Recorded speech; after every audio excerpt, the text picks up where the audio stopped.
Can start. It's 8:10 here in Kenya. And a very warm welcome to you, to everyone who is joining us. Good morning, good afternoon, good evening. We are very much honored with your presence.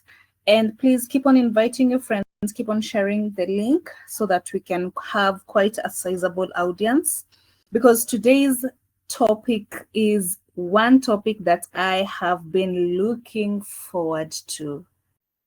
And then the guest today is also, he's a personal friend as well, and he is a very experienced, I don't want to call him person, I don't want to call him journalist, but let me say he's a very well-experienced communications person who has traveled far and beyond in Kenya, in those places where you can cover in those places where he has been forced to cover very heartbreaking stories, but also bring them to light with so much dignity without exposing and stripping away the the right to privacy of all those individuals, of all those children.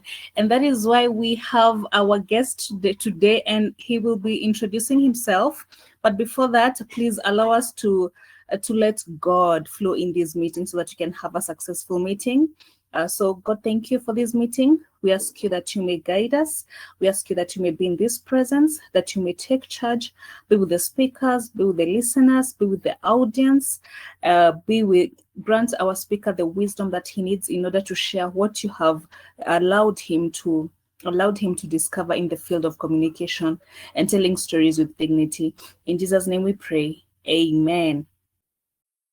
So before we start, allow me to just briefly introduce who Boniface is. So Boniface currently is a senior communications officer at PASIDA. He will let us know what PASIDA stands for, where he leads the organization's visibility and branding efforts.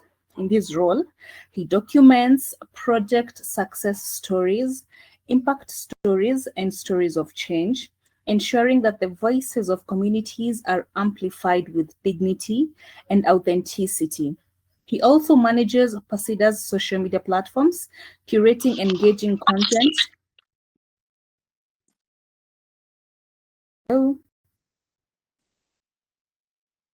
Curating engaging content that strengthen the organization's public presence. With his strong background in both mainstream media and development communications, Bonnie brings a wealth of expertise in visual storytelling that bridges journalism, advocacy, and community impact. His work continues to highlight real-life narratives, inspire change, and showcase the resilience of communities across Kenya and beyond. And now, ladies and gentlemen, please allow me to welcome this wise man, Boniface Kirera. Boniface, karibu sana. Thank you very much. Thank you very much. Hope everybody can hear me, please. Hope I'm audible enough. Yes, we can hear you. Thank you, Wanjiru Kenya, for the nice introduction.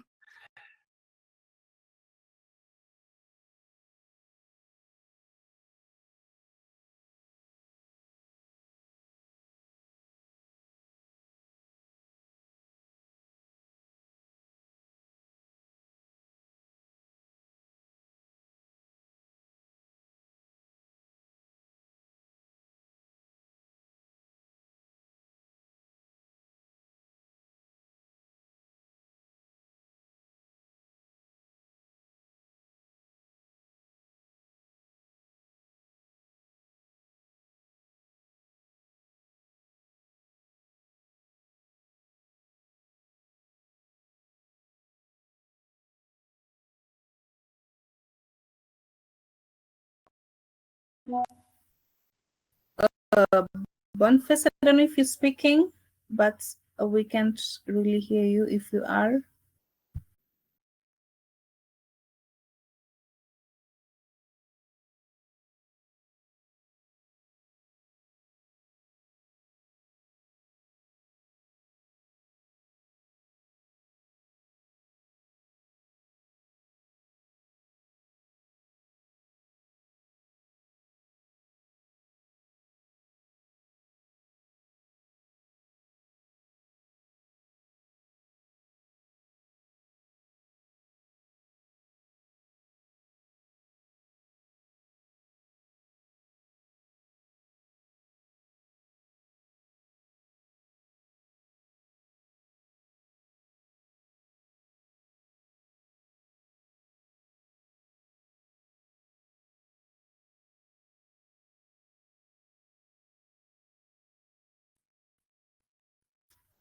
As we wait for Bonnie to sort out the technical hitch that he is experiencing, please introduce yourselves. As I said, my name is Wanjiro King.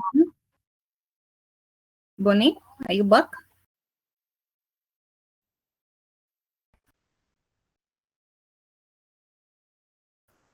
Okay, let's give him a few minutes. I see we have representation from Zimbabwe. We have Kenya. We have Kenya again. We have Lesotho. We have Uganda. Amazing. We have Nigeria. We have Malawi. Please keep on introducing yourselves at the chat, and remember you can always ask all those questions at the Q&A section. Also, let us know what you do.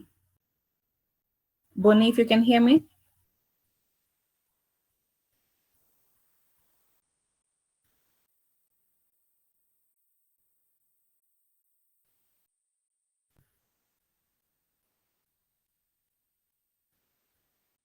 Okay, we still give him a few minutes, but I would like to know what comes to your mind when you saw what we are discussing today, storytelling with dignity. What really came to your mind? Please drop a chat there, and maybe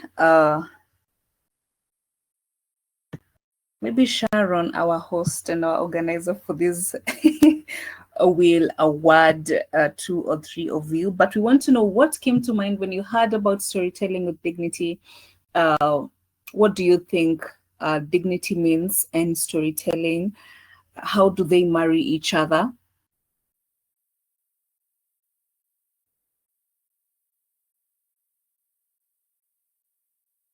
Please let me know. And this is vast, bearing in mind that sometimes in the world of communication, you have to travel to different places, especially if you work closely with NGO in journalism. You have sometimes to cover very heartbreaking stories, but you cannot expose those people. So I really want to know what comes to your mind when, or what came to your mind when you saw today's topic. Or how, if you've ever found yourself in a situation whereby you are covering maybe young children or maybe somebody who has experienced sexual assault, how did you tackle that topic? How did you bring out that story without expressing or showing the victim? I want to know. I'm very interested in knowing. Okay, I see Adibayo saying respect for privacy and consent when sharing a narrative's story. Uh-huh.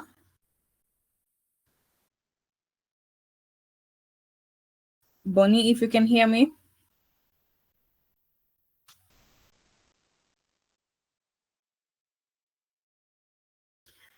Tim Patrick, you say ethically telling lived experiences. Okay. Colin says it means you have to tell your story in an ethical manner. That is, it should not be offending and trampling on other people's culture and beliefs. Yeah, there's that.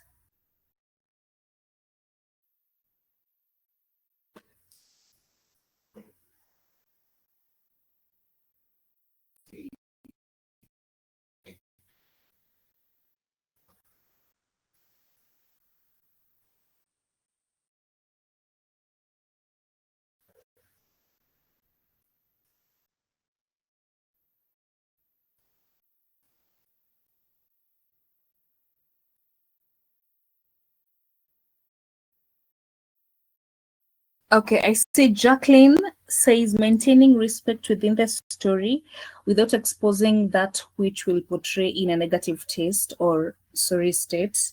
Yes.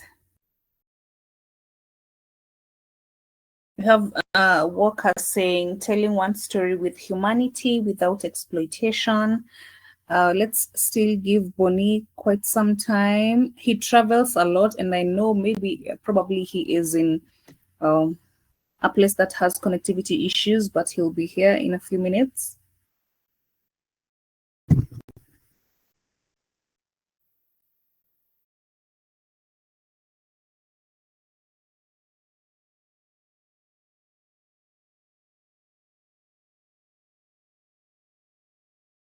Okay, as we wait for Boniface, let us welcome Sharon.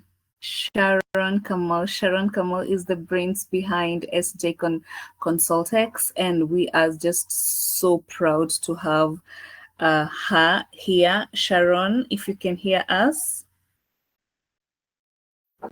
Hi, everybody. I hope you can hear me. It's good to have all of you here, and it's always amazing to see you guys here. I know Bonnie is joining. He's currently in the desert, I know. We'll just give him a few minutes and see if he's not able to join, then we will see the way forward. But I know he'll definitely join. And I'm really looking forward to this session. When it comes to, as Shiro has explained, when it comes to storytelling, videography, how do you do it actually? Yeah, and I'm really looking forward to learn. And it's so wonderful to see all of you, the 38, the 34 of you. I can see Jacqueline, Miriam, Elizabeth, Ombwake, Panyako, Elizabeth again, Mweni, Walker, Otim Patrick from Uganda, Anthony Njoroge, and Solomon. Yeah, and all those. The list is endless. You know, thank you so much once again for joining. Just give us a few minutes. I know Bonnie is going to solve his network connectivities and he'll be back in a few. Thank you very much, Shiro. You're doing a good job. Yes. I think I'm done.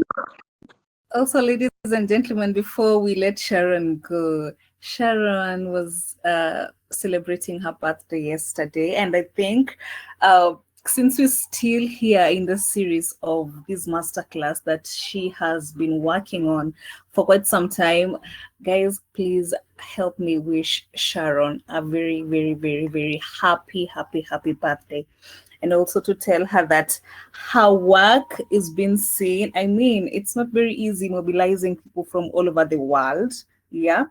So kudos, Sharon, and we wish you all the best. Please help me wish her more birthdays and more wishes. So much, And please bring cake. I am enjoying myself. I am currently in Tanzania. People in Tanzania can come say hi. Anyway, yeah, so I am okay. I am enjoying myself to the fullest. Thank you so much for the birthday wishes. I've seen it in the group, and you know, I love you guys so much, and thank you so much. Thank you, Shiro, for the wishes. Yeah, thank you. I can see all of you. Can see happy birthday, Madam Sharon. Hope you enjoyed. Yes, I did for sure. I've been in the waters. I've become a fish. Yeah. Happy birthday, Sharon, from Patrick. Mweni, happy birthday. Emmanuel, happy birthday. Happy birthday once again. Thank you so much, everyone. Yeah, Baraka Tele. Thank you, Shiro. Karibu, karibu sana. You are much welcome.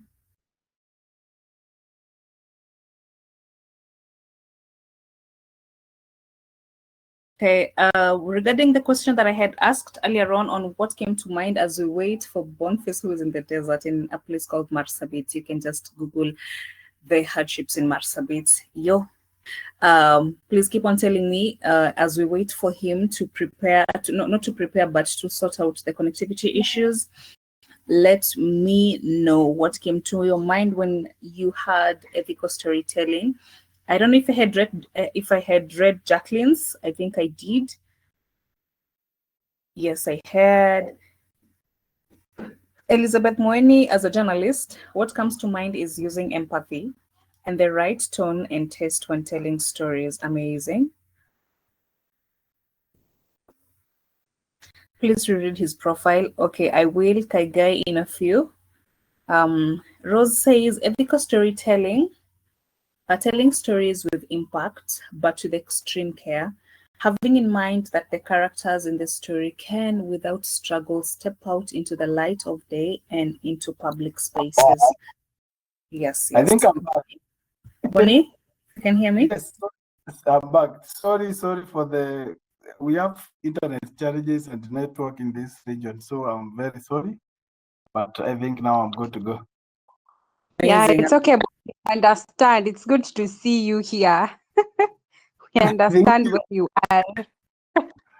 Okay, so Yeah. I think we go straight because the time has gone, and I'll switch off the. I'm here. This is Bonnie now. I'll switch off this, and now let's go. Are we okay? Are we good? Yeah, Yes, we are we good. Yeah, you. Okay, now straight to the point. Now to the next slide. Those are my names and my profession. So today we are going to talk about ethical storytelling using photography and videography, and the 3 points. Those are what we are going to concentrate on: telling stories with dignity, and this is when we are working with vulnerable communities. And some of the factors that we will consider today is consent form, presentation, narrative control, camera angles to use, and many more. So next to the next slide, please. Thank you. The first one, we are going to talk about consent form because this is the first thing you do when you go for a shoot. Whether you are taking a video, a photograph, or whatever people call images and pictures. And this is the first thing that you must have. Please, it's a must have. It cannot come at the tail end of your filming or everything. So please, consent form. And what is a consent form? It's a form. Consent form is a written agreement that gives permission for something to happen, anything to happen. You have to get that permission. In our case, permission to take photos, videos, or even record audio. Next. Thank you. And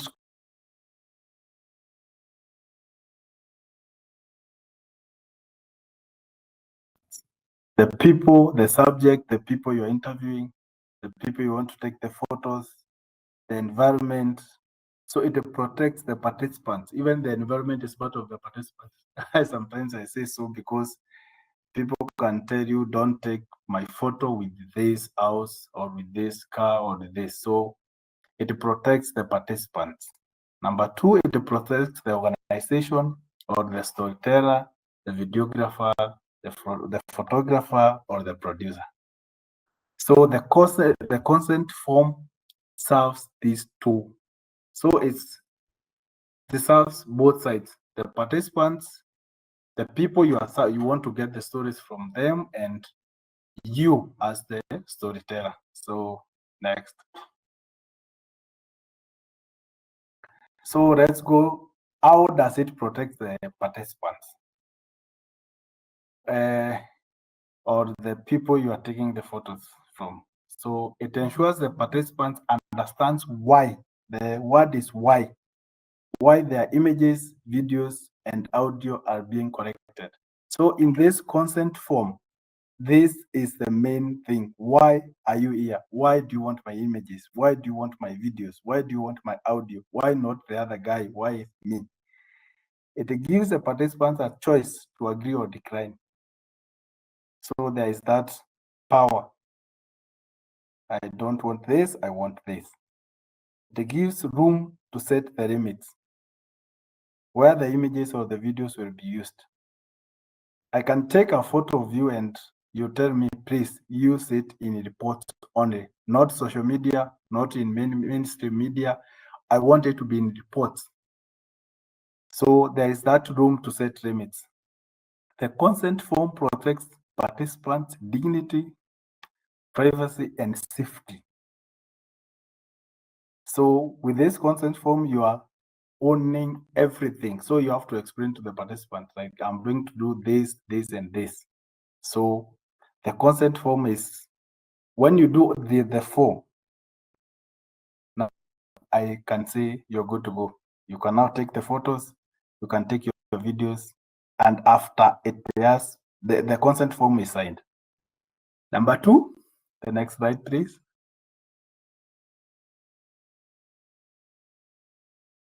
It protects the organization, storyteller, videographer, whoever is doing that. And how does it protect this? It provides proof that they obtained information, you obtained informed consent.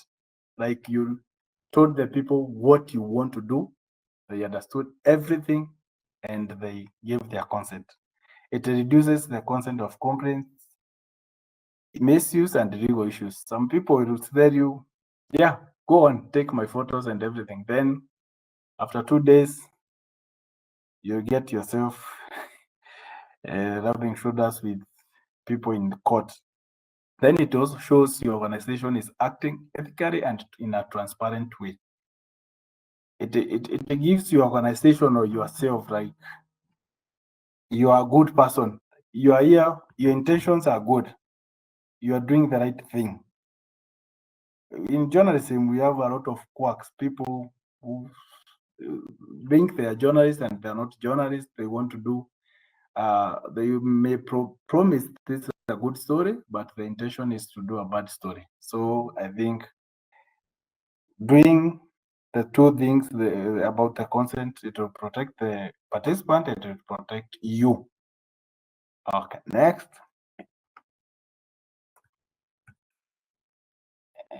And now, what is in a consent form? Now, this is where we have to be very keen. Consent form must have the purpose. Why are photos and videos being taken? That is one thing you should answer. Why the use of these photos and videos? Where will they be used? In reports, media, social media, in doing your posters? Please let the consent form have where. The right participant is voluntary and can be participation is voluntary and can be withdrawn. Yeah, I can give my consent in the morning, and in the evening I say no, please don't use my photos. So participation is voluntary and can be withdrawn at any given time. And it gives also options like restrictions. Don't post this at these social media pages. Like some people may say post in Facebook, WhatsApp, but not put them in TikTok or X. Then the final thing, the signature from participants or guardian if a child is involved. Please make sure there is a signature down there. Without the signature, the consent is not complete. Next, please.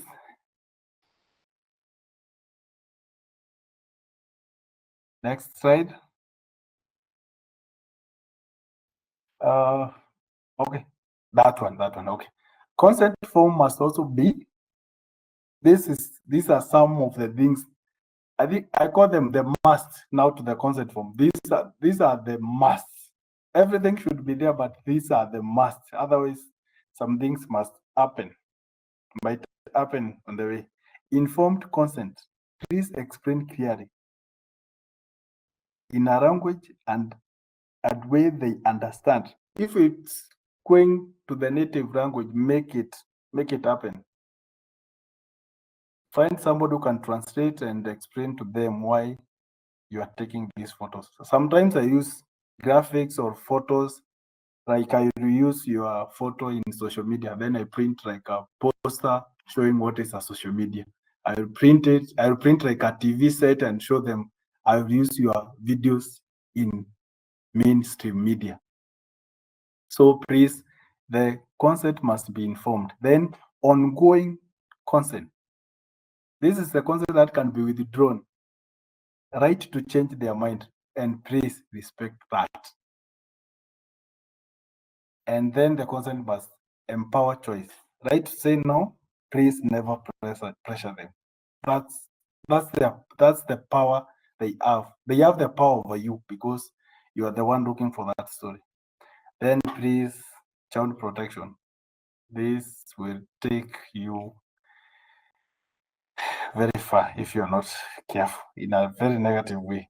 Child protection. Ask parent or guardian consent That is one, consent from the parent or the guardian, and also the assent from the child.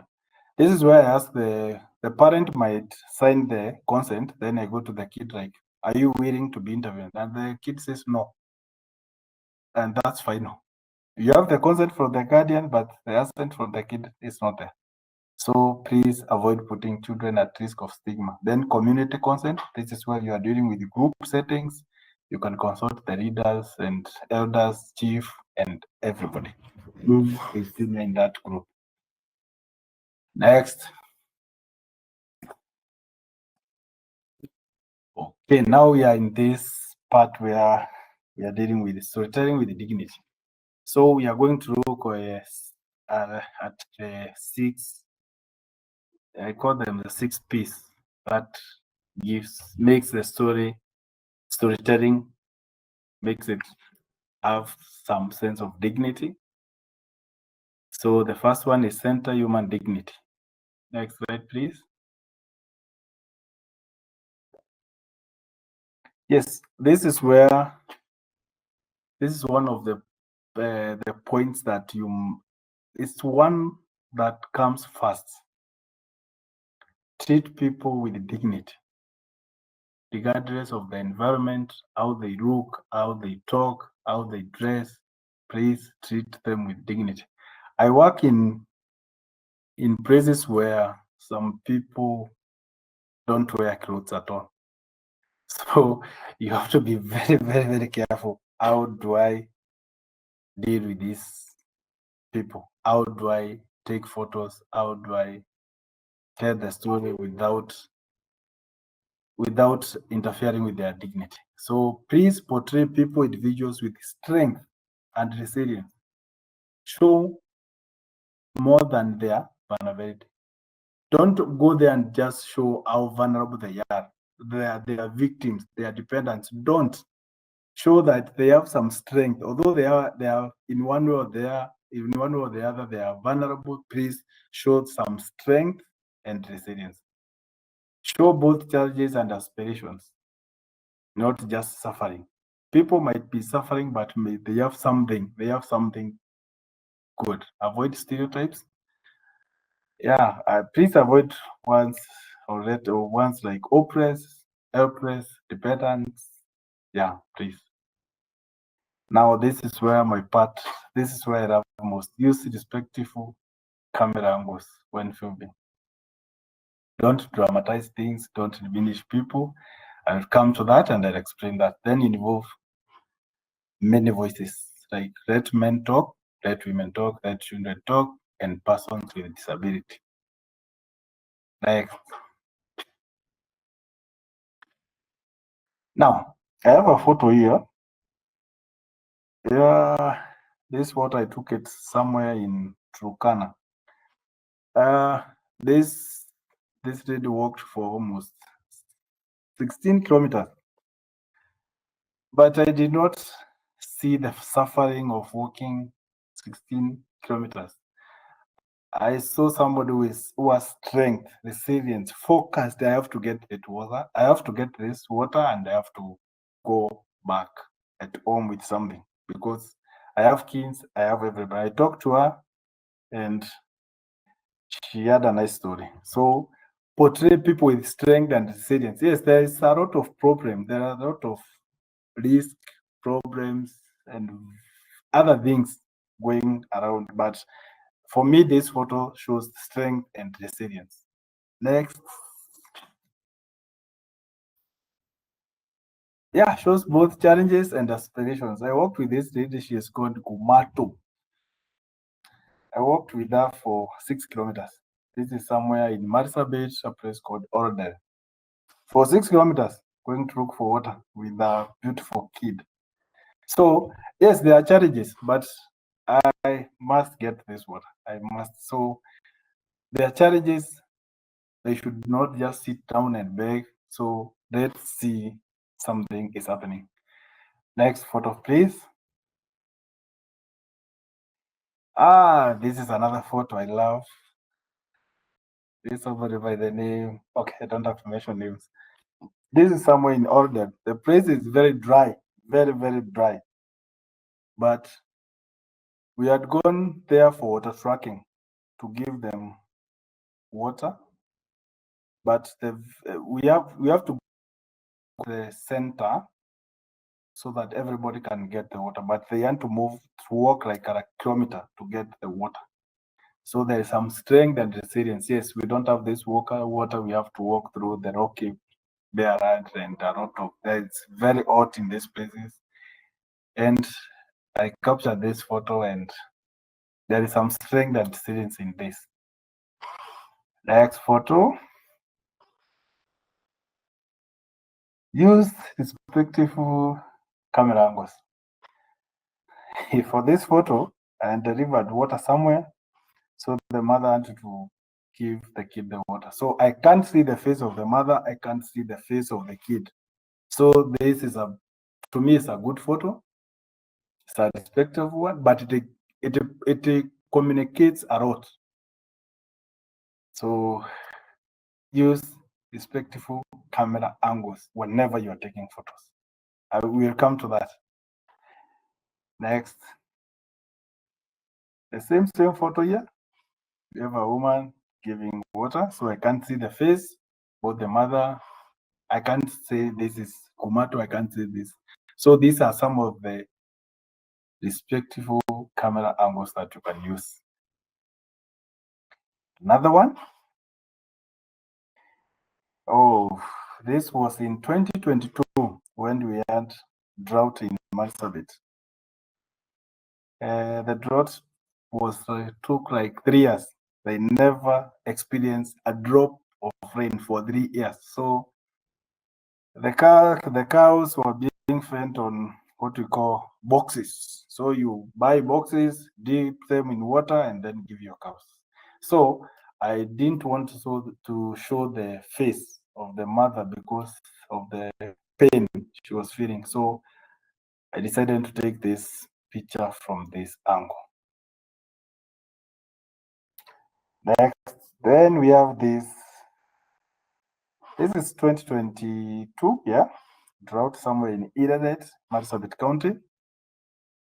So I took a raw angle shot. Yes, they used to move these carcasses and burn them. So although this photo shows a lot of pain and everything, there is strength in this photo. Like I'm lifting this, yeah. I can write a caption about this photo. Yes, this is a carcass, but I have the strength to move it and move forward. So there is hope in this photo. But if I could have taken this photo where the guy is seated next to the carcass, that shows hopelessness, and I didn't like that. So I had to go down. Raw angle photos make the subject bigger and more powerful. So I decided to go this way. And now to the next slide. Let's go to respect, culture, and social norms. In these vulnerable communities that we work with, they have a lot of cultural activities and social norms that you have to observe. One, ask for sensitive praises before filming, like homes and shrines. Let me take an example of homes. When a mother gives birth to a boy, as a man, you don't enter that house for 40 days. So you are filming and you find yourself in that house. It will be, so ask, do you have somebody in this house? Yes. Who is in? A mother. Has she given birth? Yes. To a boy? Yes. That's the head. Don't go inside. Don't, please. And then dress and behave in line with the local customs while filming. Please, as journalists, sometimes we want to come with our shorts and everything. Please consider that. Do your research, know how they dress, and please incorporate that. Consider cultural orders. like women don't sit next to men. In Marsabit, women sit on the left, men sit on the right. Men talk first, then women talk last. So consider those things. Like, don't go to interview women before men. Deal with men first, then you can interview women in some cases. Then consider who is filming, where, and what. This is where sometimes we go wrong as videographers and photographers. I, Boniface Kirera, getting myself to film FGM. I think it would be better if I considered a female camera person to do that, because they will tell that story from their art. But if you are a man and you are there filming these things, they will not tell you the story. Please consider who is filming, what, and where. Then consider the cultural activities like burials and weddings. You may move from Nairobi, you may travel from Nairobi to Marsabit and come to do your filming and everything. Then that day is the wedding day. In Marsabit, weddings happens once, let's say in a year, twice. So we will, if it's tomorrow, we're having weddings, there will be like 1,001 weddings. It will happen in one day. In one day. So if you had planned to interview somebody, you don't get those people. So respect that this is their day. And please also consider time to film. I say time, it can be day and time. So on Sundays, consider that Christians are in church, and on Fridays, Muslims are in the mosque, and the prayer time. Don't start interviewing people at when you know that, for example, Muslims are going for their prayer. Some people will feel that they are left out. For those 10 minutes, why did you say, like, let's do the interview at 1, and you know 1, the Muslims are going for the prayer? Please consider, there are small things, but they matter a lot to the community. Next. This is about context and truth. Always give enough background information so that the photo or the video cannot be misinterpreted. Yes, please give the background. We call them, like, for the videos, we call them B-rolls or cutaways. Give us the background of where you are filming. A photo can be taken anywhere, and you are claiming it's in Marsabit or it's in Nairobi, and it's not there. Please don't exaggerate the situation. It's either you have a good photo or video, or you don't have. Don't try to exaggerate. Don't try to come and edit and re-edit, Photoshop and everything. Please, it's good to do that to enhance your creativity, but please get that photo right. Use detailed captions, voiceovers that humanize the story or the photo or the video. Next, now let's go to context and truth. So these are these are kids going to school. This is somewhere in Marsabit. So with this photo, yes, it is true that these kids are walking on rocky land. There's truth in that. But if I took the only one kid and be like a close-up, I'm not showing the background, I'm not giving the information about the background. So people might interpret or misinterpret that photo. Next, my baby girl.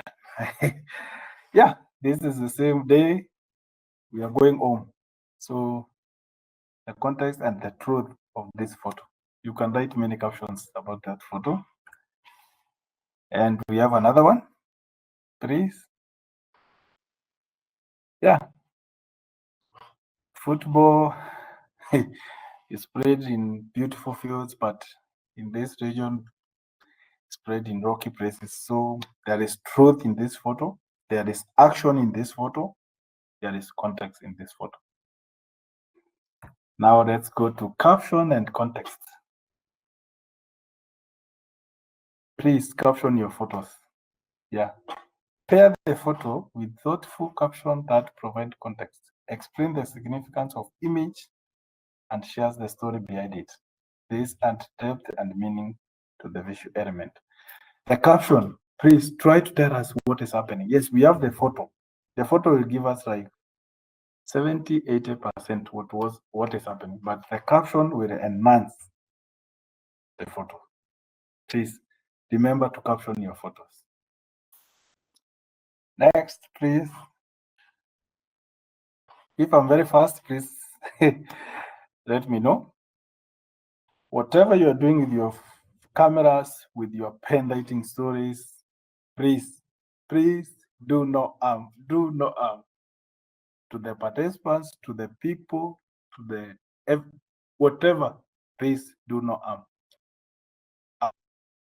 Make sure that there's no harm. Protect identity where necessary, e.g. survivors of GBV, FGM, refugees, and other sources. You can blur the subject or silhouette the subject. Secure storage of the photos and the videos. Please, you are the owner of these photos. Secure them and the videos. Avoid publishing photos, videos, or stories that might expose people to stigma, danger, or shame. Yeah. I say, if you know this photo will do harm to people, please don't publish it. Don't even take it. Okay, then to narrative and control. Next. Yeah.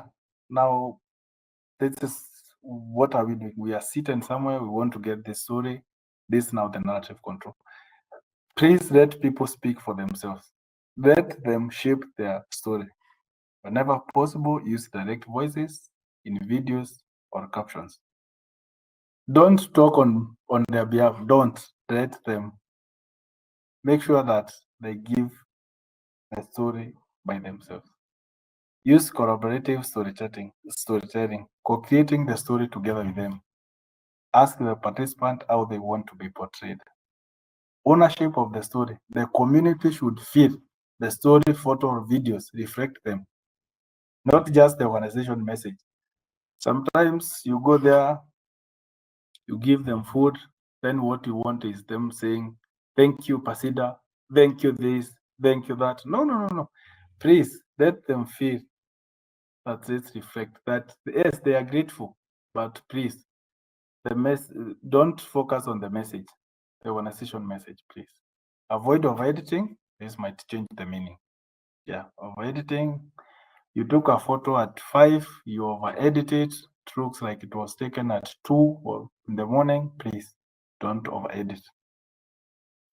Then to another slide, which is presentation. Next slide, please.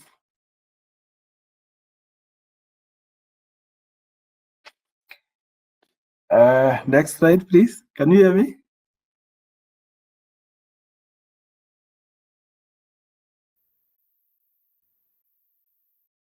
Yeah. To the next slide, please. That will be presentation and contest. To the next slide. Bukayo. Okay, Bonnie, let me try to get her on call on phone.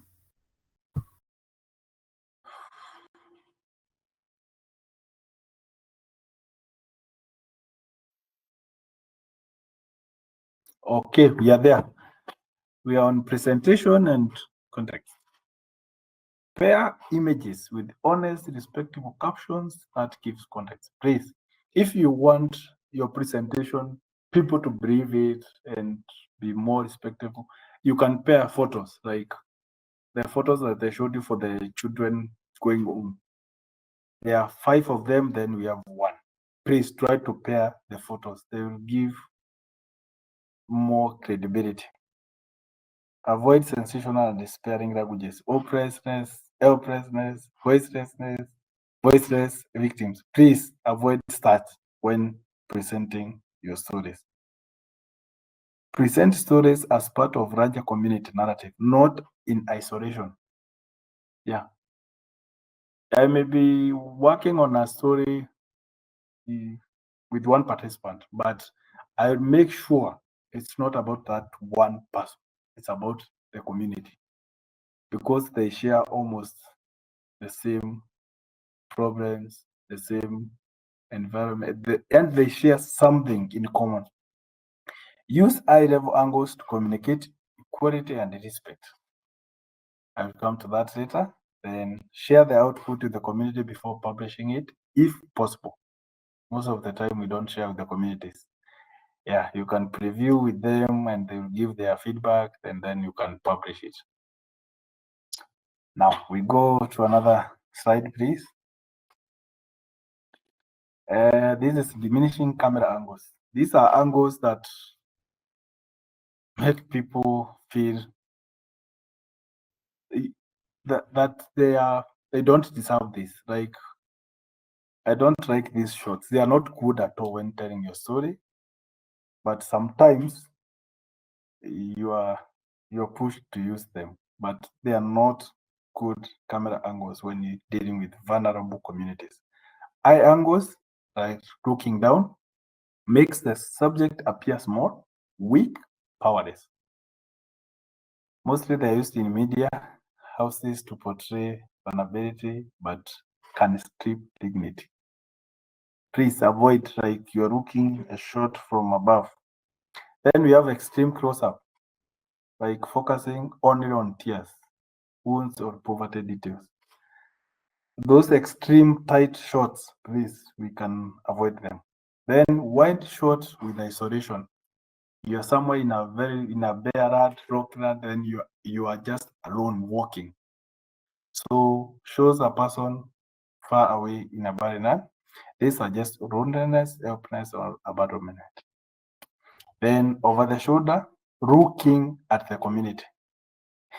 This shot is widely used in politics. You see, I'll give an example. You see the president, you take a shot from the back, the president waving, then you see the crowd facing the president and they are waving. So these shots, it's not good. It shows that the community are object of pity rather than equal partners.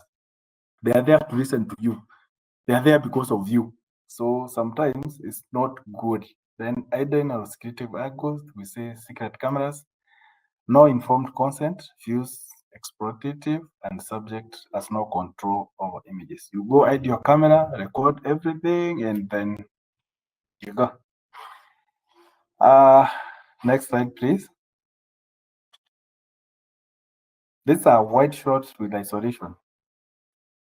Yeah, the place is bare. There's somewhere in Marsabit. So the shot is very wide. Then we have this, the next shot. Okay, go. The next shot, please. These are school. They are called mobile schools. They move whenever they migrate with the school. They move with the school. There's a school where I took the children going home and they were praying. This is why I took that shot. This is a shot. Avoid this. It shows loneliness. Then the next one, I got one with a person. Next, that one. This is somewhere in Royangarani. Yeah. So if we can avoid these shots, yeah. Then I don't like this. I took it, but I don't like it. These are the eye angle shots. You take it from above, you make the subject very small, very vulnerable, very weak. So please, let's avoid this. Now let's go to the next one. Respectful camera angles. Eye level, communicate equality and respect. We have low angles, makes the subject bigger, energetic. Then we have medium shot, captures the person in their environment while showing identity and dignity. Positive action photos. People engage in their daily life. Then collaborative framing. Asking the subject how they would like to be filmed. Can I include your family in this shot? If they say no, please respect that. So I think this, when you use these shots, your film, your photos will be good and with dignity. Next slide, please. These are medium shots, high level, medium shots, and that's good for me. The next shot, this one, I saw it and I placed it here. Please protect the children. Yeah, I tried to protect the kid using the hand and the jerrycan. This is what we go through, I think, every day in this life. Then this is a medium shot. I didn't have the consent for this for women, so I decided to take it from the back. So this is a medium shot, it's a nice shot, and shows some dignity, resilience, strength, and some energy. Then the next shot, the next slide, please. Ethical checklist for field team. If you go for any shooting, any filming, please consider this. Did you seek or record consent? Does the images, videos uphold dignity? Would the content harm or stigmatize the subject? Does the subject have any say on how the story is told? Is the content and context accurate and respectful? Please consider those. These are checklists that I have. If you miss one of them, then please throw your photo away. If you miss one of these, yeah. Then we have the next slide. I'm almost done. There's this thing that we call the rule of thumb for ethical storytelling. It's very simple. If the image makes the subject look powerless, pitiful, or less human, don't take it. Period. If the image shows the subject with dignity, strength, and agency, take it. That's the rule of thumb for videographers and photographers. Then the next slide. Okay, this is a take home. Storytelling with dignity means people, participants are not just subject of story. They are owners of their own narrative. Please just know that they are not there as subjects. They are not there to be interviewed, and that's fine. I'm done. I'm going. Please, your role as a photographer or videographer is to amplify their voices. Just that. Please. Now, please help me describe the following photos. Anybody can describe this photo and why I took it like that? Yeah, we are almost there. Please, now let it be interactive. I've been talking for almost 25 minutes. Can somebody please describe this photo?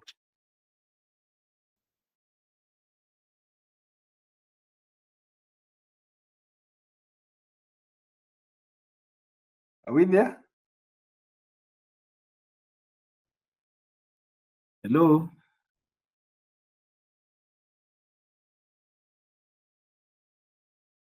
Yes, we are. Bonnie, we can hear you.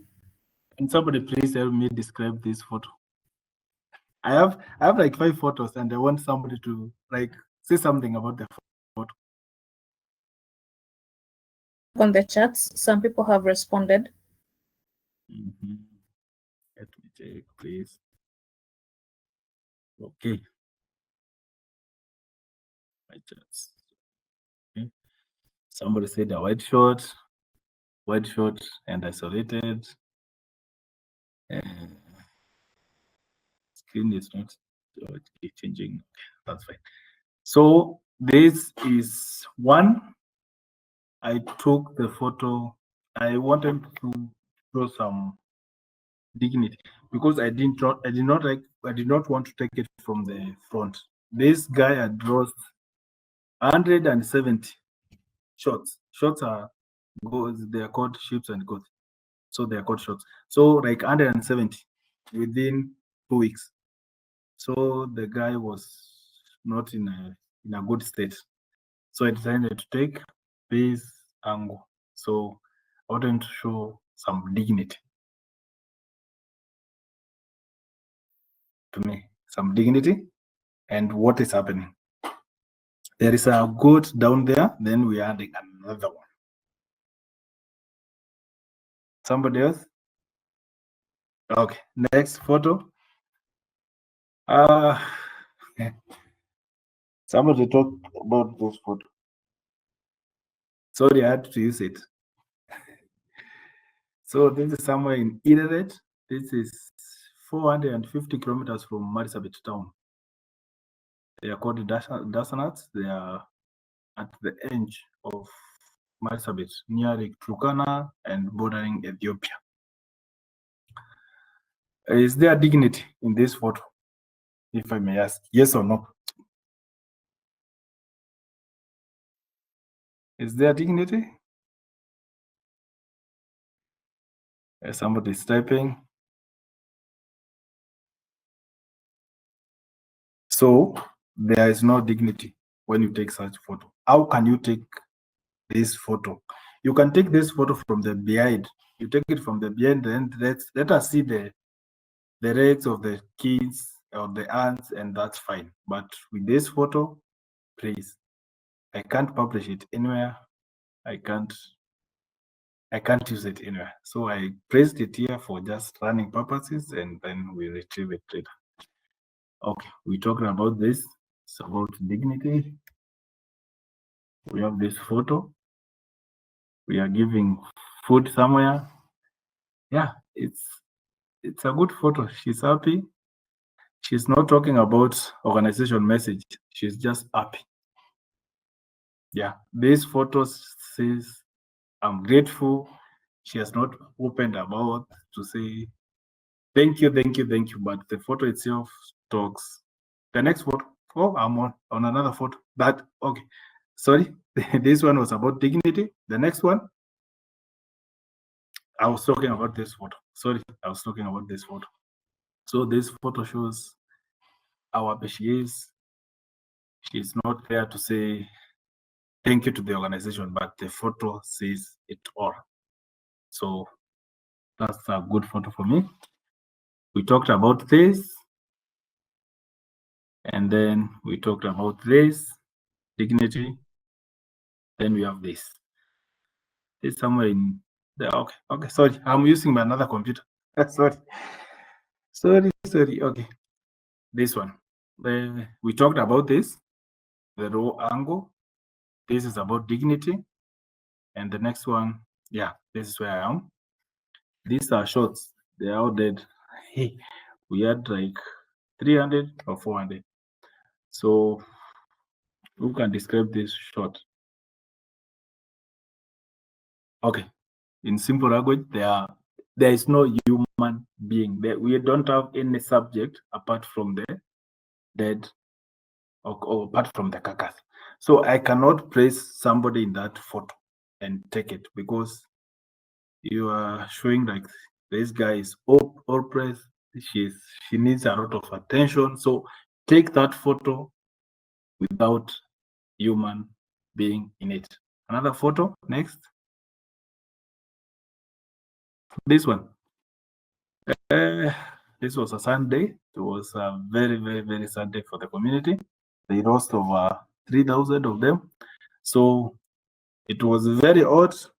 Then in the afternoon there was very heavy rains. So because of change of temperature from high temperatures to low temperatures, they lost their shots. So you don't have to include any person in this shot. Just take the shots and that's fine. Next photo, please. Oh, these are carcasses, the same scenario. And next one, please. Yeah. We said about vulnerability and show both sides. Yeah, these kids, they don't have a good playground, but they are there. They are strong. They are energetic, and they are doing it. They are running everywhere. They are footed. So this is a good photo. Resilience. We are used to this. Just do this. To me. One more.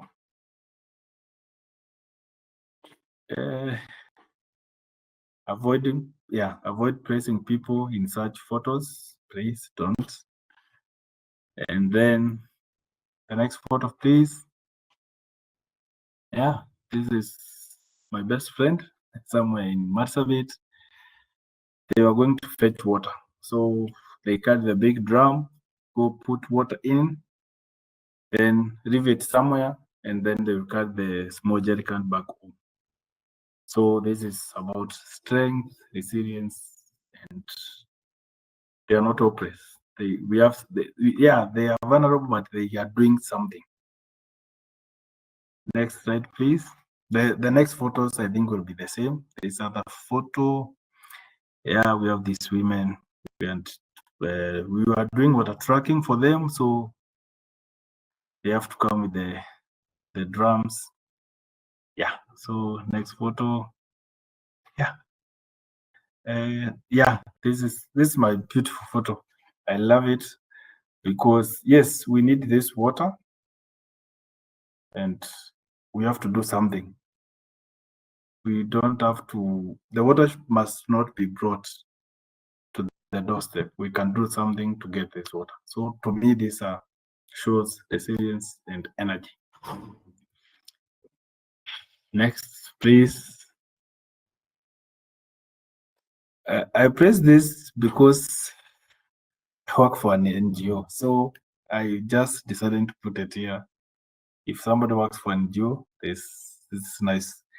Remember that the ultimate goal for an NGO CBU photo is to create connection between the viewer and the organization's mission.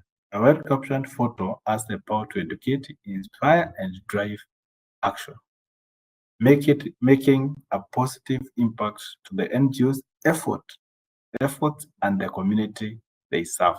So the photo will serve the viewers, the organization, and the community. So if your photo does not serve those three, then there's a problem. And next slide, please. Photos and quotes, very simple. For every good photo of a person, try to get a good quote. For every good quote, try to get a good photo of the person. And last but not the least, next slide. I use this photo. There is hope. Yeah, there is hope. That's my photo. That's me. There is hope. We can do this. We can help people. We can. There is hope. I just like saying that there is hope. And finally, the last slide. The last one, please. Oh, thank you. Thank you. Thank you. Thank you. In Borana, we say Garatoma.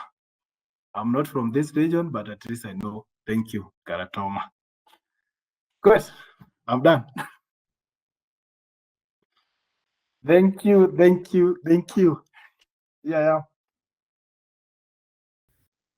Amazing. That was a good presentation. So when you say Garatoma, what are we supposed to respond again? Garatoma, I say thank you, and they will say Garatoma, thank you. And then you say Garatoma again. That's like, yes. Thank you. Yeah, they say Garatoma, thank you, then they say Garatoma. Then it will be like, okay, there's a lot of repetition in this community. Like you say, how are you? Like, okay, let me give you an example. They say, Yoya. Yoya is how are you? And they will say Yoya. But if you reply, the meaning changes, but the wordings are not changed. Yoya. Okay, for another day. Okay, thank you so much. Thank you so much, Bonnie. Thank you. We really appreciate the knowledge that you have shared with us. Do we have any questions? Let me just look at the Q&A if we have any questions. Oh yeah, we do. At the Q&A, we have quite some photos. There's somebody who's asking. You have emphasized that ethical storytelling should uphold dignity, avoid portraying subjects as powerless, and tell all sides of a story. But in the media industry, especially in journalism, stories that sell are often sensational or focus on just one compelling angle rather than the full context.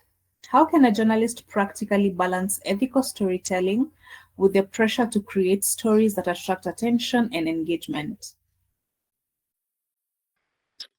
Okay, I think I can answer that first, if I may.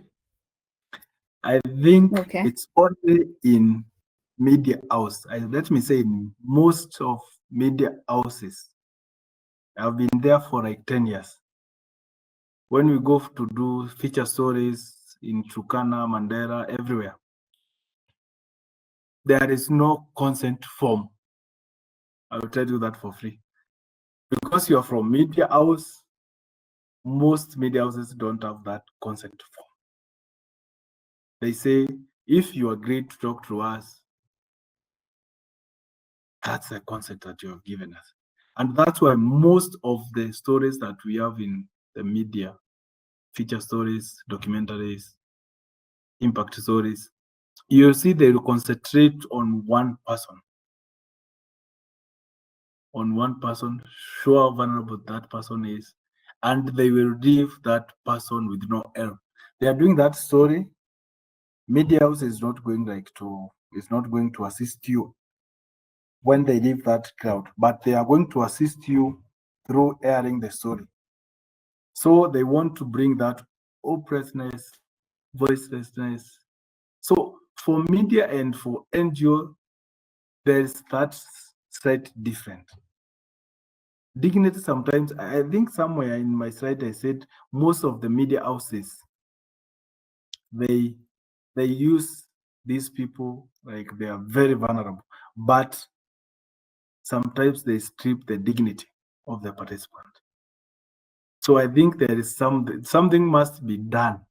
We have been talking about this. Why should this happen? Why should this happen? But I think with mainstream media, you see like in what is happening in about Israel and Gaza, we see those people. Look at Al Jazeera, what they show us.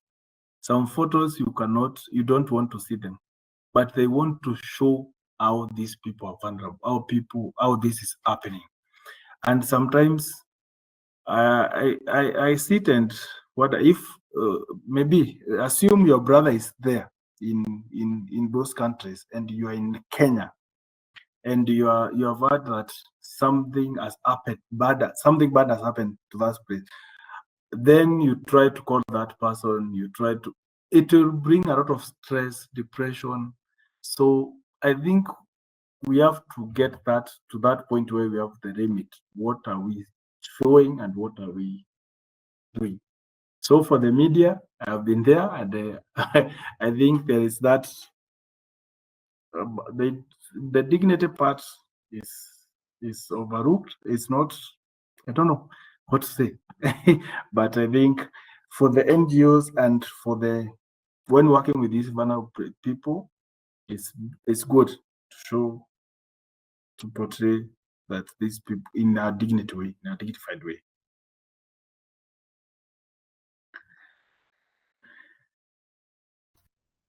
Okay, thank you for that. I hope Elizabeth has your question be answered. Okay. Can that be a long shot of a lady carrying a drum on the back?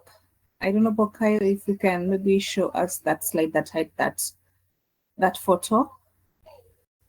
Wrong shot.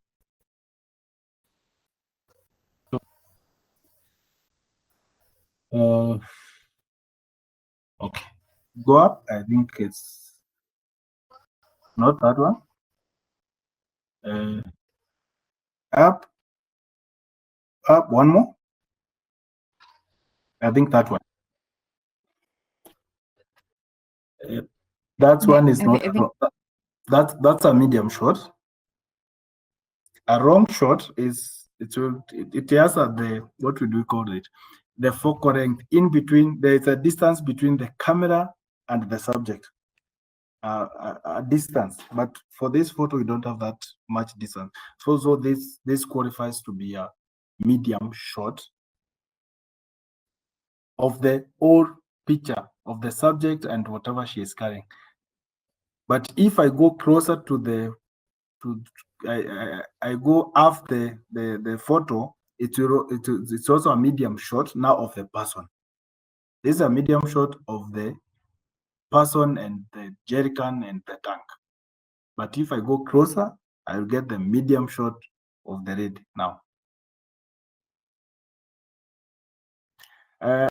Can we go to the next slide? I want to show you something. Next slide. Now, this photo. Oh no, the other one, please. Where we have this. We have this the four women. Now, to me, this can qualify to be a medium shot, but the two at the back, this is now the wrong shot. This is the wrong shot. For this can qualify to be a medium shot. There are many. I want to capture everything. This qualifies. But the two at the back, that's now a wrong shot. Very wrong shot. Okay. Next, please.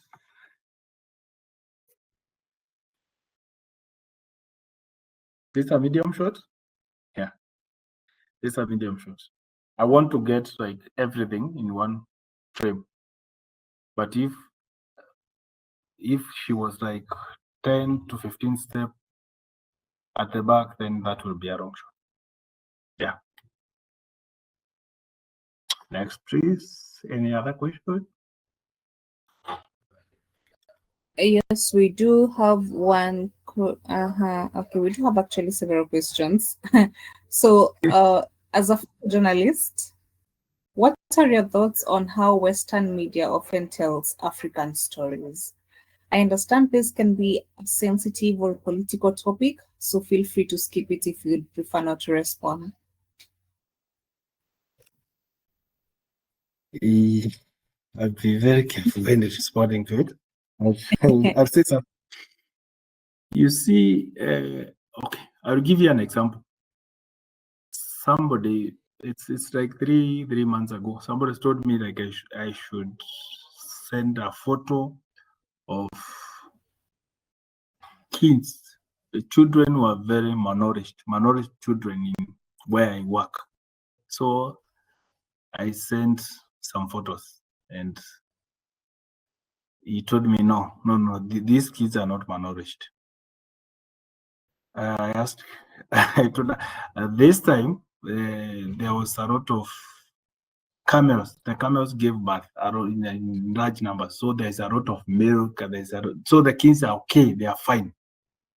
So he sent me a photo and said, I want something like this. I told my friend, you cannot get this photo right now in this area. He said that I got this photo from South Sudan, and I'm told South Sudan and Kenya, they share similar. They are similar. So I need a photo like this from Kenya. So you see, there is that perception from the Western, like,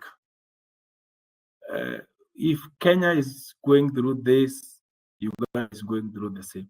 If South Sudan is going through this, these people are the same. So I think it's all about perception, how they perceive, and how they want to portray sometimes, how they want to portray us.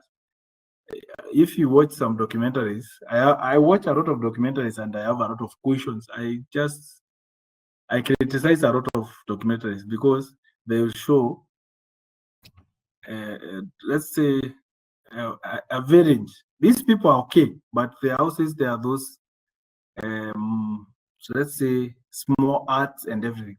But they want now to show these people that they are poor because of the art. But these people, they're okay. They are fine. This is their culture. They are good. They are doing well. Their children are going to school. They are eating well. But because of the small arts that they have, they want to narrow it down to the people. So I think there is that perception and how they want to portray the picture. Sorry to say if I offended somebody, but that's my take. It's okay. Actually, thought you would skip that one, but thank you so much for that clarification. Okay, somebody's asking, do you have a soft copy of a consent form and can you share it? Yeah, I have a soft copy, a consent form from what I use in Pasida. So I have a copy, a written copy. Then I have one with drawings because most of the people here are illiterate. So I have to show them I'm taking I have like a camera. I print a camera in one page. I tell them this is the camera and this is the photo, and I will use it in. Are you okay? Then I will look for somebody who will interpret through images. I use like an image. Look at this. This is the camera, and this is what I have. This is the camera. The real camera is here. Then this is you. A photo or graphics. This is you, and I will use it for the report. Then I have some like a write up, then a photo placed somewhere. Then he or she will say no. Then I'll show another photo in a TV set. Then I'll place that picture there. Then you say, I want to be on TV. That's fine. So then that's a concept. And because they don't know how to write, we use the ink pad. They place their finger and then they dump it there. So yeah, consent form vary from where you're going to shoot. And yeah, I have some. Yeah, and I can share. Okay. And then we have doing stories around children, let's say donating books to a school.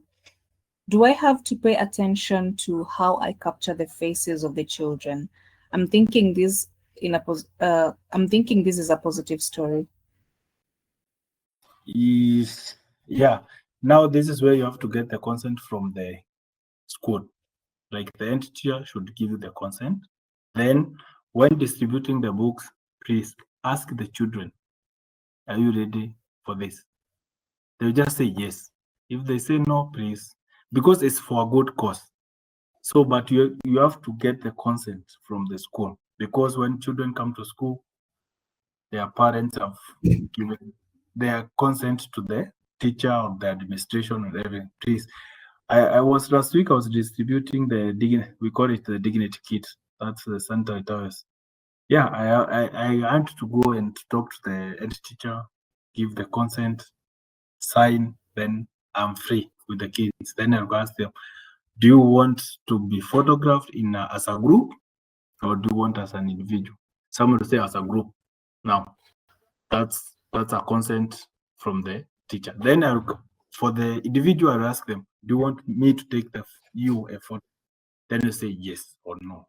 Now, that's when you get the consent and the assent. Yeah. Okay, thank you. Somebody's asking, how can I gain good skills in photography and videography, and what are the best or the most important applications that I have to learn specifically? This is what is related to the videos and photos editing. I think this is out of what we're discussing, but maybe you can just give maybe a brief advice on that. In photography and videography, I say we run every day. Every day is a running day. And when you start with photography, why do I love photography and videography? It's for the simplest reason. You see the output immediately. I take a photo, I can preview and see it. Am I satisfied? No, I can take another one. So with photos, I don't know why people go wrong with photos. Like you took a bad photo. Why? Whereas you can preview that photo and retake it. So with photos, when you want to do photography and videography, first I say it's about passion.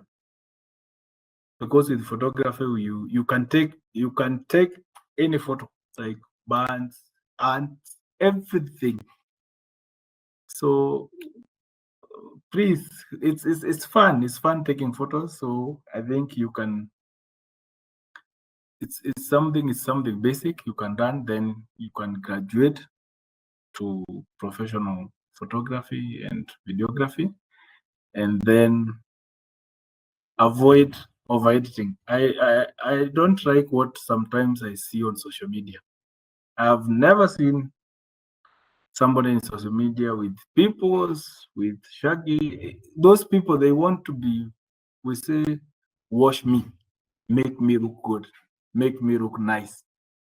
So I think these are the photos. Somebody takes a very bad photo and now comes to the computer use a software to clean that photo. It's not bad, but take a good photo and come and adjust a little bit, like crop the photo, the color saturation, those small things, but don't go the extreme. Like, okay, I want to take a photo. You take a bad photo now, you want to make it good. I don't think that is good. So there are very many tutorials on YouTube. You can check them for beginners, yeah, and different cameras. Thank you. And you're talking about over editing, and then remember we have different applications. Hello, TikTokers and filters, because why would you? Because why would you want? If I mean, there are options there of quote unquote wash me and look quote unquote good looking. Yeah. And so Solomon is asking, in the NGO space where the management wants to focus on the vulnerability of the community so as to get donor empathy, how can you as a communications person go about this so as to strike a balance and maintain ethics? I like doing, okay, can I talk about this? We have what we call success stories, we have what we call impact stories, and what we call, we have success stories, we have impact stories, and stories of change. Yeah. So for success stories, this is where many people run to. You want to go distribute food today, and people say, thank you. We were very hungry for the last 3 days. Now we have food for the next 1 month. We are very happy. We are very grateful. That's fine. That's a success project. That's a success story. So if you are there to do success stories, then most of the time you're praising your organization because they are very short. You go distribute food today, add that story, and you're done. You don't want to know after 1 month what will they eat. For me, I combine success stories, they graduate to impact stories, then they graduate to stories of change. How? Yes, I'll go today distribute food and get that success story. But what I'm looking for is not about thank you for the food. I'm looking for why didn't you have food? Like there's talk about the drought and everything. And up to there, I have a story. I'm giving this food because there was drought. They don't have something to eat. Then impact. What did they do? What did this food do to them?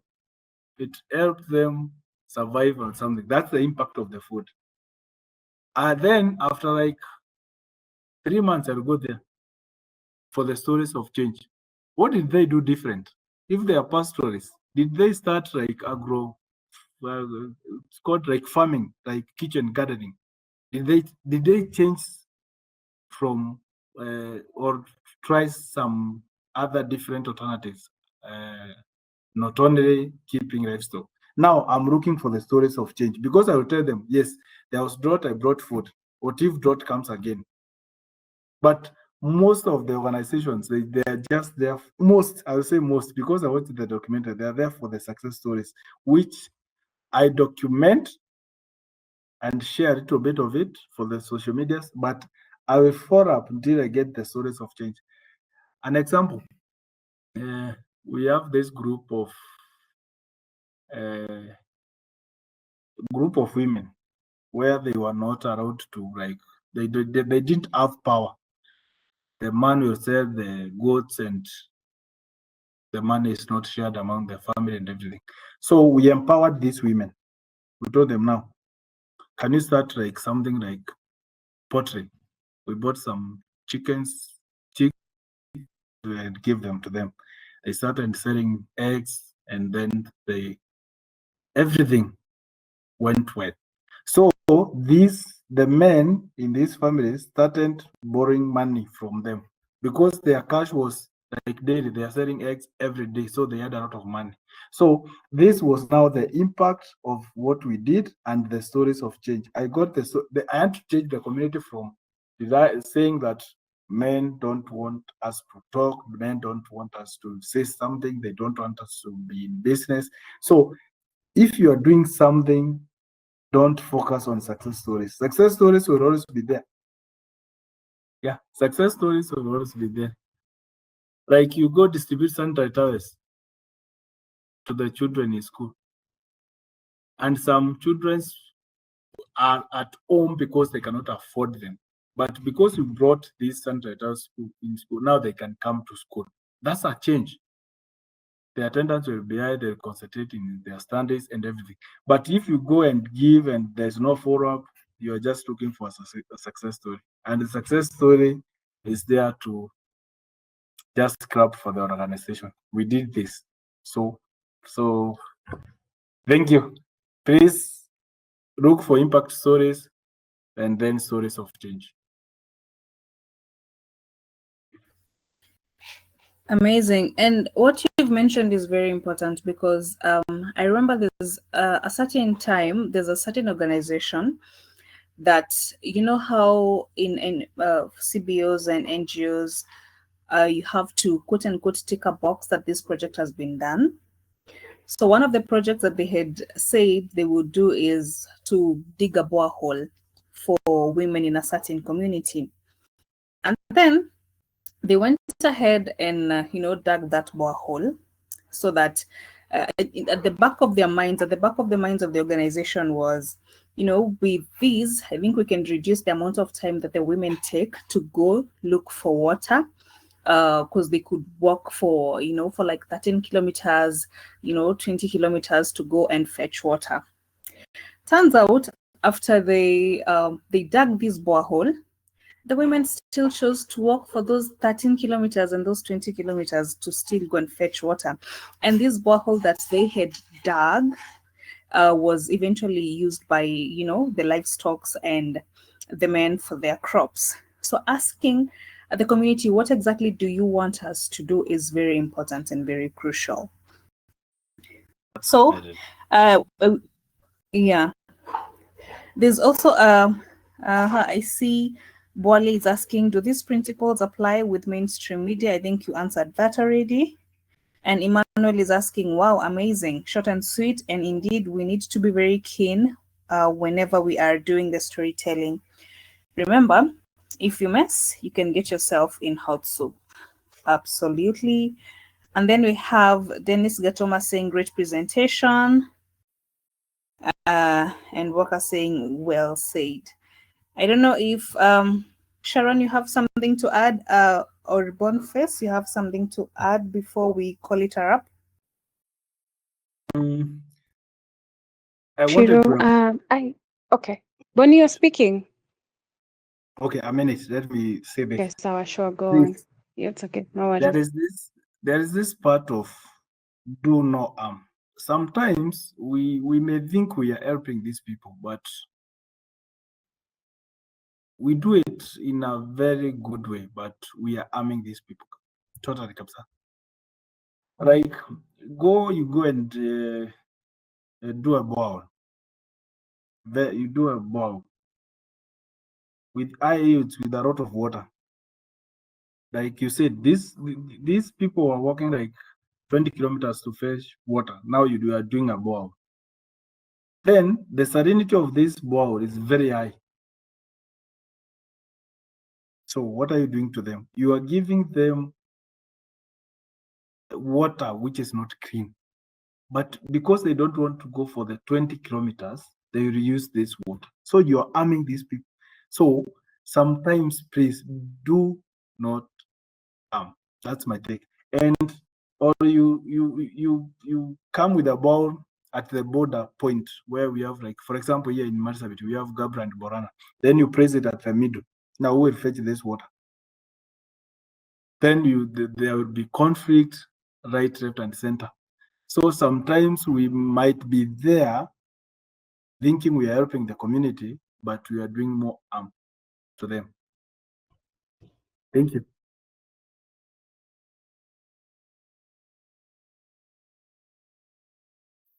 Okay, thank you so much. And thank you so much, Bonnie, for taking your time to share all that wisdom with us. We really do appreciate your time.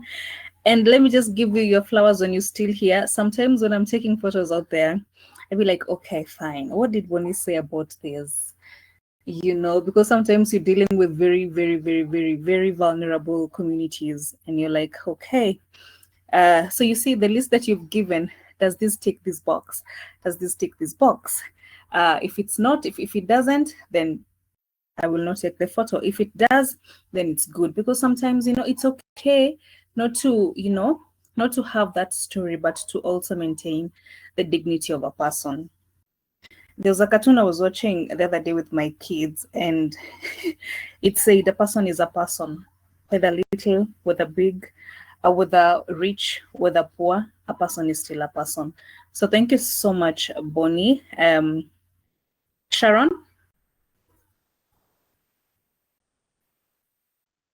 Thank you, Shiro, for a job well done. You always do your thing right.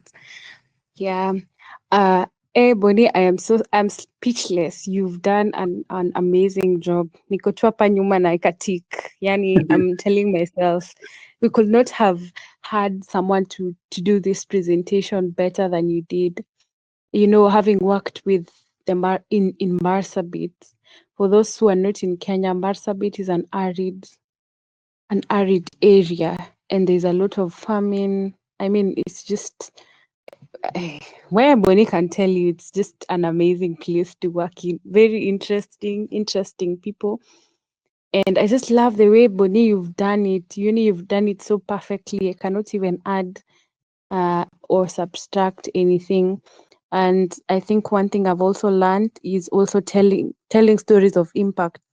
I love the question that I don't know who asked about management wanting to portray. Let me try and look at it.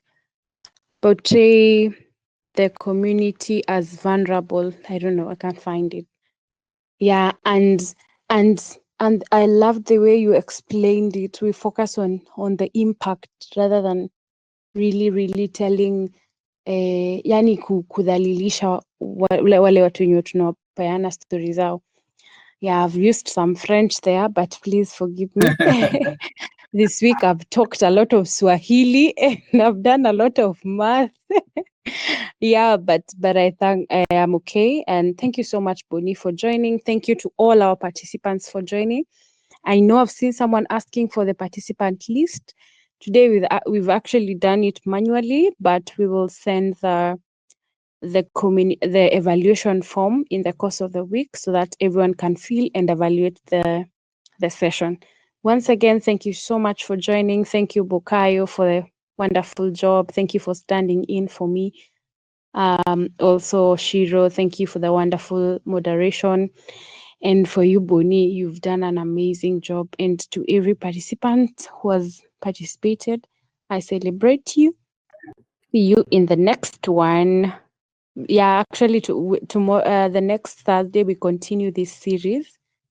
It's going to focus more on videography, that is storytelling, and we'll have Tom Odula on board. Tom Odula is one of BBC's reporters. He did a story on, is this sex for tea or tea for sex? Yeah, something like that. You can go and watch the documentary and familiarize yourself with it. Thank you very much and have a lovely night, evening, afternoon from wherever you're joining us from. Back to you, Shiro. Thank you. Thank you. I have nothing more to add. I have nothing more to add. I cannot neutralize what the CEO herself has mentioned. Walker, I see you say, sorry? I wanted to say I don't talk much on presentations. I don't do much presentation because with the camera people, we are also at the back. So please. Yeah, I know. You've actually outdone yourself. Congratulations. I remember you saying, I won't be able to talk. You see, you've done a good job. Thank you so much for joining. I can do present and then share to people and then they go and do the research. So for this, please, if I did something, I'm not a presenter. I'm Boniface, the videographer. So that's my take. So very grateful, Sharon. I want to say thank you for inviting me.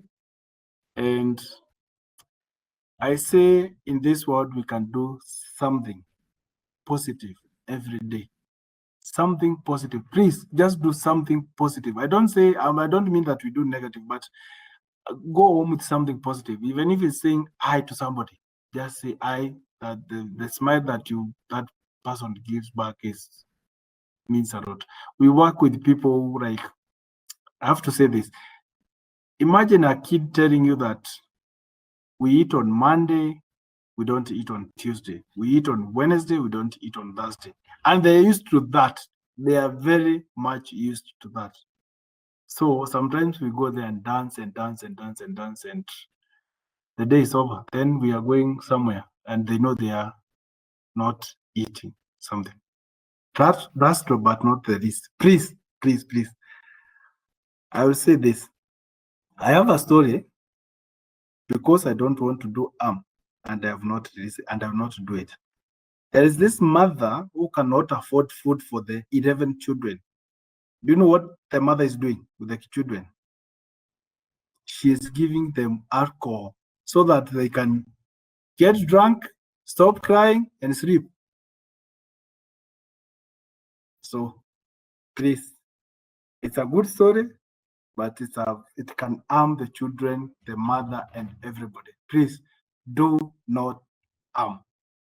Good night, all. Thank you. Thank you so much, Bonnie. Thank you. You've done a good job. Takupigia after this. Thank you. Bye. We definitely need a translator. Today Sharon is on, I think it's because I am it's not because you're in Tanzania. I've spoken so much Swahili, it's just in my head. I'm really sorry, guys, for today. You have go from Lesotho and Nigeria. But anyway, guys, thank you so much. Thank you so much. And Sharon, thank you so much for also, taking the time to organize all these. We really don't take it for granted. Thank you, Boniface, once more. Please let us give Boniface and Sharon and everyone here a round of applause before we wrap it up. Tafadhali. Please, tafadhali, please. Thank you, thank you, thank you. Thank you so much. And amazing. Thank you so much. Thank you so much. And we look forward to having you on Thursday, next week on Thursday. And as usual, Sharon will be sharing, the presentation and of course the evaluation form for today's session. Please do fill so that we know where to rectify in the next sessions and also in the next masterclass, because yes, this is the beginning, but we still need to unpack. We still have a lot in store for you to unpack and to, educate ourselves. And also, let us know, from different countries. Let us know if you're in the communications field. Do let us know which topics you would want us to, to feature in future master classes. And of course, as usual, we will bring them to you. Do that on email. You have Sharon's email, sjconsultex. You have that, and also the LinkedIn. LinkedIn is Sharon Kamau, right, Sharon? Yes, it is. Sharon Kamau, or you can also DM me on my LinkedIn, that is Wanjiro Kenya, and we will bring that all together and make sure that the master classes or future master classes feature everything that you request for. Once more, thank you. Do have a good night. Do have a good day today. Do have a good afternoon, and may God bless you. Thank you so much. Good night, everyone. See you in the next one.